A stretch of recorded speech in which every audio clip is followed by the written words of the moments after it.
Danau Toba yang luas dan dalam membuat kepercayaan tentang ikan mas raksasa yang bersemayam di dasar danau masih dipercaya secara turun-temurun.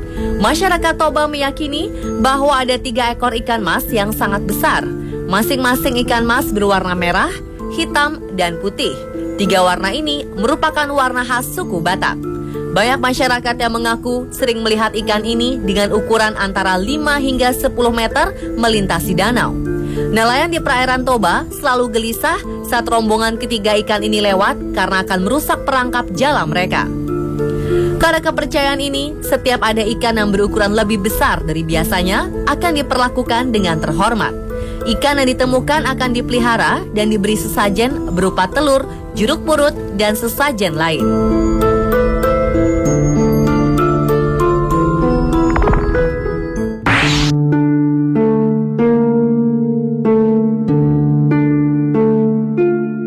Sosok berikutnya adalah seekor naga penjaga Danau Toba. Konon kabarnya, naga ini adalah anak leluhur Toba yang menjaga danau agar tidak kering. Naga ini masih sering muncul hingga sekarang. Beberapa nelayan yang sedang menjala ikan di danau kadang sering bertemu makhluk besar bersisik seperti ular besar berenang di danau. Namun belum ada yang bisa membuktikan keberadaan naga ini. Dengan luas dan dalamnya danau, kepercayaan tentang naga ini tetap dianggap masuk akal. Panjang naga diperkirakan setengah dari keliling Danau Toba. Jadi, dia masih leluasa hidup di danau tersebut.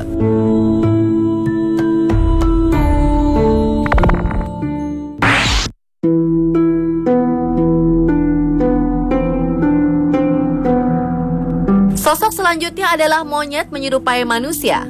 Sosok ini pertama kali tersebar ketika sekelompok mahasiswa menghabiskan malam bersama di tepi Danau Toba. Kelompok pemuda ini mengabadikan gambar mereka dengan berfoto bersama. Salah satu foto menampilkan sesosok makhluk yang agak aneh. Makhluk itu terlihat berada jauh di belakang mereka. Bentuknya seperti monyet, namun mirip manusia yang berwajah tua. Daerah sekeliling Danau Toba memang banyak yang masih belum terjamah oleh manusia. Jika kita berangkat dari Medan, kita akan melewati pegunungan dan hutan yang masih asli dan jarang dikunjungi manusia. Di hutan ini masih banyak monyet yang hidup dengan nyaman. Terkadang mereka turun ke jalan dan terlihat bergerombol di tepi jalan raya.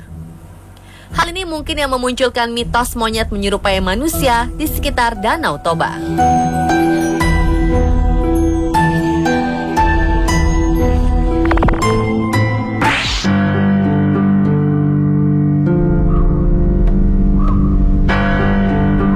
Danau Toba dikelilingi oleh pegunungan yang masih asri. Hal ini membuat suhu di Danau Toba akan berubah menjadi dingin ketika malam hari. Kondisi ini mungkin membuat para pengunjung Danau Toba bisa berhalusinasi di malam hari, apalagi dalam keadaan kurang tidur. Sekelompok pemuda pernah menghabiskan malam di tepi Danau Toba. Karena tidak bisa tidur, mereka memutuskan untuk menghabiskan malam dengan bermain di tepi danau tersebut. Salah satu pemuda tiba-tiba melihat sesosok wanita muncul dari permukaan air. Sosok ini semakin mendekat dan betapa terkejutnya pemuda ini bahwa yang dia lihat adalah seorang wanita yang bermuka rata, tanpa mata, hidung, dan mulut. Kemunculan sosok ini membuat sang pemuda ketakutan dan berteriak seperti orang kesurupan. Rekan-rekan yang bersamanya pun berusaha menyadarkan pria ini. Namun tidak satu pun yang melihat sosok perempuan berwajah rata tersebut kecuali pemuda ini. Cerita ini pun tersebar dan menjadi mitos di Danau Toba.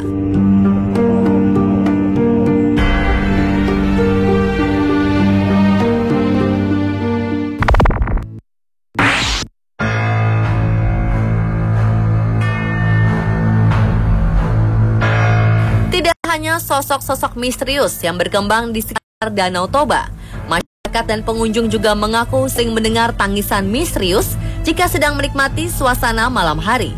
Suara tangisan kesedihan ini terdengar memilukan, seakan masih memiliki hutang di dunia. Konon kabarnya, tangisan ini berasal dari korban-korban yang tewas tenggelam di Danau Toba. Akses Pulau Samosir yang berada di tengah Danau Toba atau desa-desa di tepi danau yang sulit dijangkau melalui darat memang memanfaatkan danau ini sebagai transportasi. Biasanya penduduk dan pelancong menggunakan kapal feri, perahu, atau speedboat untuk menjangkaunya. Kelebihan muatan atau kapal yang sudah tua membuat beberapa penyeberangan gagal dan menenggelamkan penumpangnya. Arwah-arwah korban tewas di danau ini dipercaya masih berada di sekitar Danau Toba dan membuat suara tangisan di malam hari.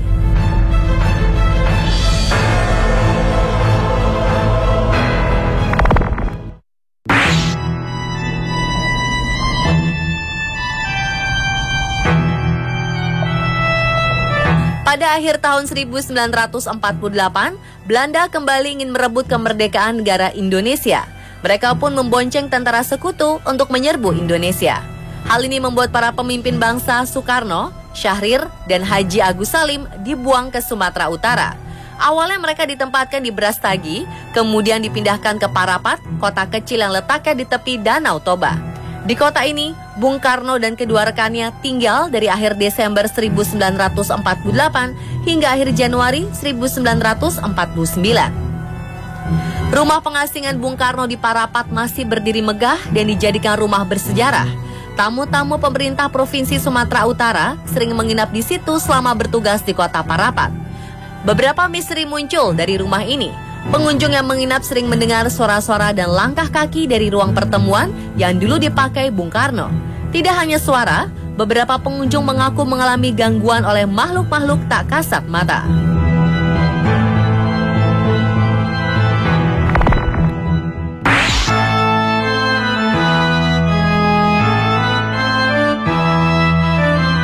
Begu Ganjang dalam bahasa Toba berarti hantu yang berukuran panjang.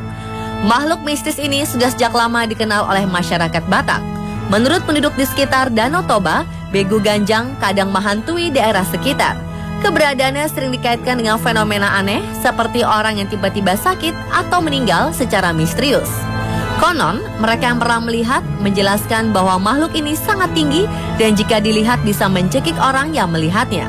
Sosok ini suka berdiam di atas pohon-pohon yang tinggi. Pohon-pohon seperti ini banyak tumbuh di hutan-hutan sekitar Danau Toba.